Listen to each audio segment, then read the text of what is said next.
və insanın həyatında da, uğrunda da elədir. Siz neysə əldə etmək üçün, siz neysə birdən əldə etməyəcəksiniz. Siz yavaş-yavaş olacaq.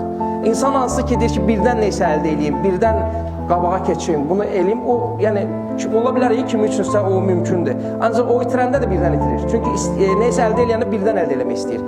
Ancaq siz qısa-qısa o addımlarınızı planlaşdırıb, yəni ən birinci planlaşdırmağına qabaq nə lazımdır? Planlaşdırır, hamı planlaşdırır. İndi hamının planı vardı. Buradan çıxanda 28 mola gedəcəm, futbola gedəcəm, PlayStation-a gedəcəm, nə bilim, ingilisdə. O plandır, düzdürmü? Plandan qabaq nə lazımdır? Məqsəd aydındır. Məqsəddən qabaq nə lazımdır?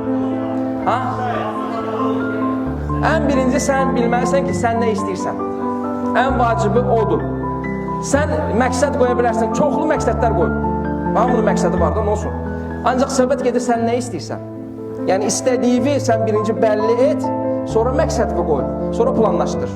Aydın olduğu, yəni onun özü də görürsünüz də, danışanda insan dirək, demək olar ki, eyni şeydir də, bir-birinə yaxındır. Ancaq görün nə qədər fərqli bir şeylərdir və orada da planlama çox vacibdir. Yəni həmin o fikirləri necə planlaşdıracaqsan.